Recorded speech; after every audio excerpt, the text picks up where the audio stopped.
A wild weekend in the WCC. Welcome all in for another edition of the unofficial WCC Hoops podcast. It was the opening weekend for West Coast Conference play, and there was a lot to get to in this one. We'll talk about Gonzaga's weekend with a little, obviously they picked up the loss against UCLA, but then a scare against Pepperdine. We'll get into that. Washington State continues to just cruise along, picking up their first two wins in the WCC. LMU trying to find its way. We'll get into the games upcoming for Thursday on the slate, but I'm going to start with the game of the week, which was the one I circled from the beginning. It was USF and Santa Clara, and per usual, it met all the hype of what we have seen over the last few years. This game was back and forth from the get-go. It was entertaining from the start. There really wasn't ever like a down period in this contest, which you always want to see in a rivalry game like this. USF ended up winning 97-94 in overtime. Santa Clara had its chances in this game, multiple chances to win this in regulation and then also in overtime. Christoph Tilley was fouled at the end of regulation. He missed the front end of a one-on-one now, which sent it to overtime. Carlos Stewart was inexplicably passed the ball while he was trying to tie his shoes, which obviously it's kind of like a what is going on sort of moment. Malik Thomas and Marcus Williams had clutch shot after clutch shot for USF. Adama Ball had his moments in this contest as well. But at the end of this, it was USF that was able to pull through. They did not allow a field goal in the last 3:05 to Santa Clara in overtime. They got 34 points from Malik Thomas, 12 for 12 from the free throw line. He was named WCC Player of the Week again. Marcus Williams came through big, 23 points from him. No Ryan Beasley in this contest for the Dons, and that obviously had a lot of implications going in as well, thinking about they're already a shorthanded squad without Duito Newberry, and knowing that also that Ryan Beasley was also going to be missing was another kind of blow going in. But this was that sort of game where you almost throw all the records out. You throw kind of what the expectations are, because these two teams just bring the best out of each other. And unfortunately for Santa Clara, USF has gotten the better of them 5 of the last 8 times. They are 5-3 over the last few years against the Broncos. And for Santa Clara, obviously this is a hugely missed opportunity that they could have had. This was a shot at a quad 1 game. This could have been another feather in the cap, getting a road win to really kind of kick off conference play for them. They did beat Pepperdine on Saturday, so this would have been them going 2-0, but they failed to do that. They will see USF again in a couple of weeks on January 11th, so it's going to be a fairly short turnaround before they play the Dons again. But for Santa Clara, the window, obviously the potential at-large window for them is getting smaller. Now, oddly enough, I did take a look at the net. They went up in the net after last night's game. So that's actually obviously a positive thing for them. They now were at 75, which makes them a true quad 2 for conference opponents on in their home buildings. All that's and quad 1 on the road. So all that said, this is still a team that I think has to finish in the top 3 at least to really have a shot at an at-large bid. And that also requires them not picking up a loss outside of the top 6. Kind of know who the Gonzaga, St. Mary's, USF, Washington State, Oregon State, and themselves. Like, they cannot lose to anybody outside that group. And they're going to have obviously plenty of opportunity to kind of get right against some of those other teams. They will be playing one of those teams this coming week. They're going to be at San Diego on Thursday, and that's their only game of the conference schedule for this coming week. So Santa Clara will have a chance to get right.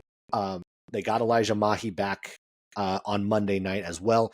So they're still playing well. They're still moving in the right direction. It's a tough one against USF, a missed opportunity. Obviously, there's nobody on the Santa Clara front who feels good about what happened last night because they knew they had this game. They could have won multiple times over, but let this one slip away. For USF, I mean, this is a game that really, I think, showed some of their grittiness and their toughness, because this was a game where you almost felt toward the end of this game, when Santa Clara went up 3, when Santa Clara was up multiple times late in this contest, that USF refused to go away. They refused to go home with a loss. Every time they needed a bucket, they got it. Every time they needed a stop, they got it. This was a really big win for them. It showed that they could weather the storm without Guido Newberry, which was still a question mark for me. We've seen a number of guys been able to fill that role. James O'Donnell has played well. Barry Wang has played well. Vinny Abosi has played well. They've had a lot of guys filling in that 4 spot that have been able to do the job. We've seen, obviously, some good play from Carl Lingard Jr. as well. We've even saw some Tyrell Riley at the 4 last night as well on Monday night. And these are all good things to see from USF, that at the very least they are finding ways to win these tough ball games, despite not having one of their key pieces for a good chunk of the season. And looking forward to this, USF team is going to have their first big road contest against Washington State on Saturday. And of course, like for those two teams, that is going to be a big contest for both squads. It's going to be another feather in the cap for both of them, a game both need as you start to think about the rest of WCC play. And we'll get to Washington State in just a bit, because obviously they have also gotten off to a good start, 2-0 in league play, as is USF 2-0 in league play. But I want to transition over to Gonzaga, because this is a team that obviously has had its struggles in late game situations. We saw that, not necessarily that it was bad against UCLA, because I thought it was actually better late in that contest, despite some of the questionable officiating. Like I'm gonna go right out to the flagrant call in the first half against Caleb Battle, which was, I thought, a ridiculous flagrant 2 call. Like, even though, yes, that should have been a flagrant foul. Like, obviously there was no way around that. But when you do slow it down, you do start to see, like, at least in my mind, like, he was actually swiping at the ball, not anyone's head. And yes, he did pull with one arm, but he was swiping at the ball with the other. All that said, like, and that could have been one thing that changed the momentum of this ball game. But Gonzaga was in this into the second half. They went into it down 2. They got found a really good rhythm with both Ryan Emhard and Graham Ike in that contest late in that game. Maybe one thing they really did not do well was they did not defend the 3 all that well. Kobe Johnson was near automatic in that second half. You looked at some of the other plays in that game, like the play with, I think it was like less than a minute to go, and Ryan Emhard took a near full court lead pass to Ike, and that drop pass to him was perfection. And that was obviously a really great play for them, and gave them an opportunity to tie that ball game and potentially win that thing. Obviously, Emhard ended up missing the free throw, which for a guy that's that good of a free throw shooter, that is just a tough one to swallow. But they got back into this game. They looked much more confident in that contest against a good UCLA team. UCLA finally wins one against Gonzaga. I was feeling actually better about Gonzaga after that game, being in a late game scenario. Even though they didn't close it out, they weren't able to finish it off. It looked like there was less confusion. There was more continuity in what they were doing late in that game. And obviously that was also, I wasn't the only one who thought that. There were many others who kind of looked at it like, okay, this is looking better. This is what we kind of wanted to see from this team earlier on, even though they didn't get the win, moving them to 9-4. But then 2 nights later, we get a game that it looks like they fell asleep at the wheel. They could not separate themselves from Pepperdine. They ended up winning 82 against the Waves in Malibu. This was a 2-point game with 2 minutes to go. No, sorry, it's 4-point game with 2 minutes to go. And yes, Pepperdine was playing well, and we'll talk about just like their momentum as they're starting to build a little bit right here. But this was not a good look for the guards for Gonzaga. We really didn't get to see much from that group in this contest. Nolan Hickman was 2 for 6 from the field, 6 points. Kind of a lackluster game from him. Ryan Nemhart, 4 for 15, 9 points, 0 for 5 from 3. Caleb Battle kind of did his thing late. He ended up with 21 points, 7-8 from the free throw line. But this was a game that they could never. Pepperdine kept finding a way to get back into the ball game. Every time Gonzaga looked like they were going to separate themselves, here was Pepperdine with a couple of quick baskets.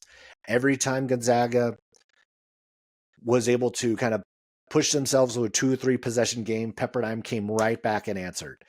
This was a good performance from the Waves. Like, this was a game that we really have not seen them in all that often over the course of the last 20 plus years with the Zags. Like, we've seen a lot of blowouts, a lot of lopsided games against this team. And Pepperdine is starting to play really well. Over the last month, they came in the WCC play having won 5 of 7. They played Santa Clara on Saturday. That was a 10-point game. They lost by only 7 to Gonzaga. They get St. Mary's on Thursday. We talk about just a gauntlet of games right at the beginning of league play, but they're getting it from everywhere. We've talked about Stefan Todorovic a lot because obviously he's still the conference's leading scorer. He had 16 against the Zags, but Mo Odom with 24 and 8 in that game. You had Jackson Olvera, who was going in. He had won back-to-back Freshman of the Week awards. He had a career-high 27 in that contest. The Waves are doing a lot of really good things right now, and they shot 47% in this game. They were only -3 against the Zags on the boards. Yes, they allowed them to shoot, the Gonzaga to shoot 54%. They allowed them to get to the line quite a bit, but that happens with Caleb Battle.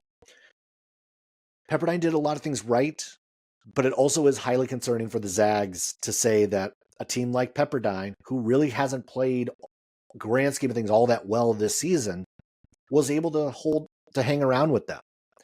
That this team who finally was able to actually close the game out, but hasn't gotten a big win against a quality opponent in a while. It really hasn't been since the battle for Atlantis when they went through that field, but they really also didn't even get the best of what we thought we would see. That field ended up being maybe not as powerful as we all originally thought it would be. Losses to UCLA, a loss to the UConn, a loss to West Virginia. And that one's not looking great. A loss to another loss to Kentucky. That's what I'm blanking on. The losses aren't bad losses outside of maybe West Virginia, but you're looking at the totality. It's like what the resume is still strong. The metrics are still strong, but we're almost waiting for the Zags to have that here they are moment again. We had it on opening night against Baylor, but I don't think we've seen that team since. And maybe it's just the time of year, because this was if we wind the clock back 12 months, this was about the time when they looked sluggish out the gate in WCC play. This was in that window where they lost to Santa Clara. This was in that window where they nearly lost to USF. This was the time of year when the Zags just looked like they were kind of asleep at the wheel. And maybe that's what we saw here against the Waves. Maybe that's what we're seeing overall in the first couple, maybe not the first couple months, because obviously they've played well in a lot of these stretches, but something is missing from this team. And Mark Few said it even after the game, being quoted post-game after the Waves game, their guards were getting cooked. And that really what was happening. And that backcourt is going to be critical, obviously, to their future success.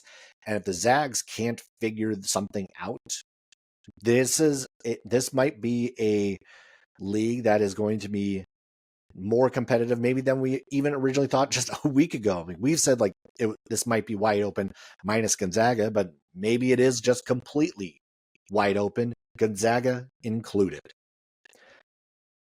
Now, thinking about one of their opponents coming up, they are going to get Washington State relatively soon. I think it's like in like 2 weeks they get Washington State. And this is a Cougar team that has continued to just roll along. They're 12-3 overall. They won their first 2 league games, Portland and LMU. And they're doing it despite the fact that it seems like they're just being bitten by the injury bug left and right. And we already know about Cedric Coward. The other one, Isaiah Watts, he had missed the last couple games, but it was reported by the Spokesman Review just a couple days ago that Isaiah Watts will miss several weeks with an injury to his non-shooting hand. He hadn't played since December 18th. But in the meantime, they have had guys step up in that spot. Thomas Thristarson has come in and been big for this team. He moved into the starting lineup. He had a career-high 17 against the Lions on Monday, 6 for 8 from the field, 4 for 5 from 3. A really good sign from the freshman that we're going to see someone else also kind of have this very strong next man up mentality that the Cougars have had all season long. Nate Calmes, strong again, 20 points, 9 of 17 from the field. We're obviously consistent play from Lawan Watts as well. Like, they're getting it from up and down this roster. And I think that's one of the strongest things you can say about this Washington State team is that there really hasn't been a weak spot in this rotation to this point.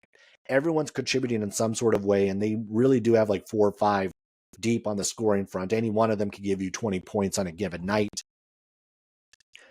And going into this week, on Wednesday, I believe, is that their bye week or their bye game. Yeah, they will not play on Thursday, but they get a week off before they will play USF, and that's going to be probably their toughest opponent, maybe to date, honestly. Like, that might be the best game they will have played so far. And this is a USF team that has played well on the road over the course of the last few seasons. This is a team that knows how to get it done. Now, all that said, this is going to be maybe one of the tougher environments they've played in, even though the students are not quite back yet. In Pullman, this is a great opportunity for USF to get a quad 1 victory, a great opportunity for Washington State to get a quad 2. And these two teams this is going to be a lot of fun. And we'll get into that later on in the week, looking at these two matchups and what Washington State USF is going to really come down to in that.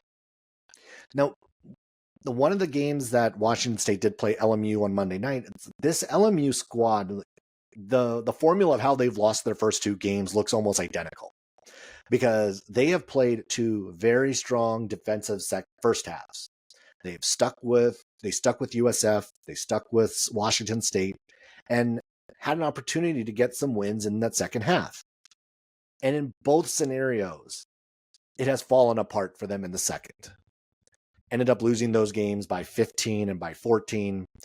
They shot horribly from the 3-point line in both of those contests. They were 3 for 19 against the Dons, 3 for 21 against the Cougars.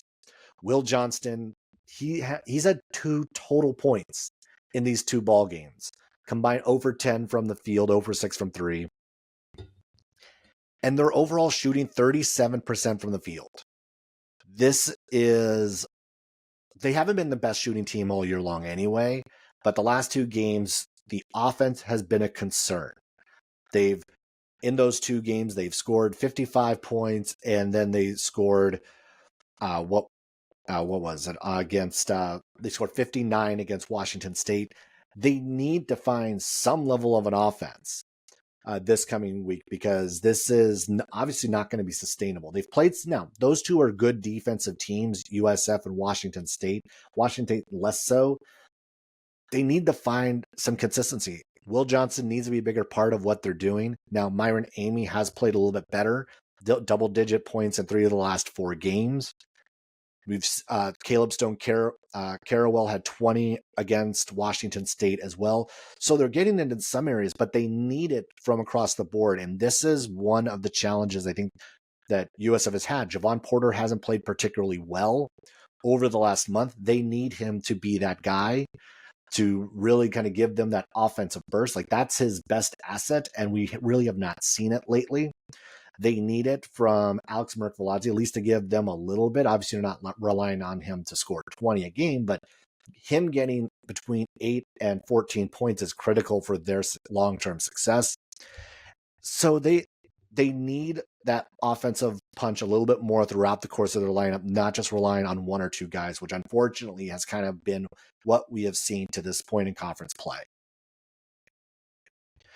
And looking forward to this week of games, because there are a few that are obviously necessarily not going to pay too much attention to. Portland at Gonzaga. Gonzaga's first home conference game. To this point, they've only played one. Santa Clara heading down to San Diego. Obviously a big one for Santa Clara because they just have to get back up off the mat. San Francisco will be traveling to Pacific, which is a sneaky one. Like, don't necessarily sleep on that contest, because Pacific, even though they just lost to San Diego, this is a team that could sneak up and bite somebody. But the two I'm looking at are Oregon State at LMU and Pepperdine at St. Mary's. And in two different ways. For Oregon State and LMU, this is so for Oregon State, critical game for them, because very similar to Santa Clara, I would say, is that Oregon State still they have to almost play mistake-free the rest of the way to have a shot at an at-large. And because their best win still is UC Irvine, and that one does not feel great yet because that was at home. That is just one of those scenarios where it's not going to be a quad 1 right now. I think it's a quad 2 game at the moment. So Oregon State doesn't really have like that marquee game yet, so they can't really slip up against anybody else. Now, going to LMU is not going to be an easy contest, and we haven't seen the Oregon State defense that we have seen all year long in the last few games. Over the last 3, they've allowed opponents to shoot 50% from the field, which overall in the season, they were allowing teams to shoot like 39%, 38% from overall. But in the last 3, they've given up a few more points, and it hasn't been to the greatest of opponents. Yes, Nebraska, obviously good, but that was also to Portland and to Oakland. So there have been a couple of these games that Oregon State hasn't played its signature defense that we're so used to seeing. On the flip side, LMU, and I mentioned it just a bit ago, is that they have not shot it well over the last couple of games, 37% as a team. So something is going to have to give here. It's either we're going to see LMU's offense start to make an appearance in this one, and it probably is going to help a little bit that they're going to be playing at home, or is it going to be Oregon State's defense that reemerges in this contest? So for both of them, it's a critical game. Michael Ratai was great against Portland, 28 points, 12 of 15. They get something like that from him. If Oregon State can punish LMU inside, I think they're going to stand a pretty good chance. Even though like the return of Rick Asanza the last few games has really changed that defense, and that's kind of why we've seen LMU play so well in these first halves. And so I could see this game being played down in the 60s all game long from both of these squads. I do think LMU's probably a little bit better equipped to pull the game out. But if we see the Javon Porter that we know we're capable of seeing, LMU could end up stealing this one, and that could be a very, very tough mountain to climb back up if you are the Beavers. For Pepperdine and St. Mary's, this game to me is about momentum almost, because I don't think there's a lot of momentum behind St. Mary's at the moment. Yes, they won their first conference game on Saturday against Pacific, but it was kind of uninspired. They won 70-60. They had 3 double-doubles, Barrett with 20, 10, and 5. They were plus 15 in rebounding. They had all the metrics that said that they should have probably ran away with that game, yet Pacific was hanging around for most of that contest. And hanging around is something that Pepperdine has actually done pretty well the last few games, they've hung around with Santa Clara, losing by 11. They hung around with Gonzaga, only losing by they hung around with Santa Clara, only losing by 11. They hung around with Gonzaga, only losing by 7. And they're getting contributions from essentially the entire backcourt. Todorovic, Odom, and Olvera have been great the last few weeks.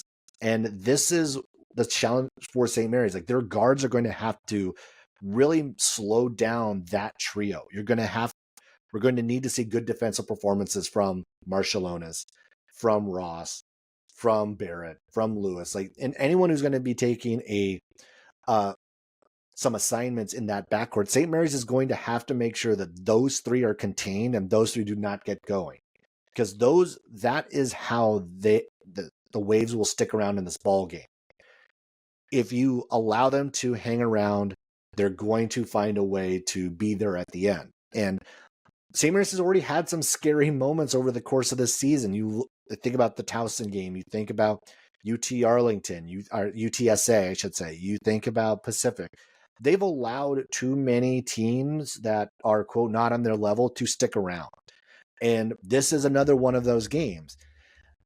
And now with Pepperdine probably thinking, not only did they win 5 of 7 going in, but even though they haven't won these last 2, they went on the road to Santa Clara and could have done maybe a little bit better. They went up against Gonzaga and gave them everything they could handle. They're not going to be intimidated by going into Moraga to play St. Mary's. They've already gone into one environment and played well. They've already faced the big dog of the conference and really went punch for punch with them. They're not going to come in and be afraid of what St. Mary's is going to be capable of doing. So for this contest, it is really for the Gales getting out to a good start and really kind of punching the Waves in the face. You have to knock them down early and then keep them down. That is something that St. Mary's is usually pretty good at, is once they have you down, they keep you down. And if they can do that early, that will lead obviously to, I don't think St. Mary's is going to lose that ball game in any stretch, but there's going to be a big scare if they can't really take care of business early in this contest and make sure that they never get into a rhythm.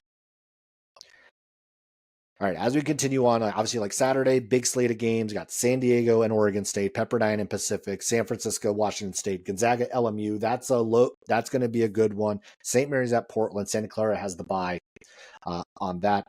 And for the rest of this week, so we're going to continue with the Saturday lives. We're going to be on, as of right now, I do have one guest book. Locked on Zags, Andy Patton will be joining me for Saturday morning at 9 a.m. And we'll go over the full WCC slate for that day. And obviously we'll focus on the Zags and what that matchup with LMU is going to look like. We'll talk a little bit about Washington State and San Francisco and get into a little bit of the recap of what we saw on Thursday as well. So a lot of really good stuff that we're going to have on the Saturday live episode on YouTube. So be sure to go check it out. Follow along on YouTube for that. Subscribe to the channel. Make sure that's all queued up in your system and all those sorts of things. And that'll do it for this episode of the unofficial WCC Hoops podcast. Be sure to follow along on social media at Post by Zach and at unofficial WCC pod. That'll do it. Happy New Year, everybody, and I will catch you later.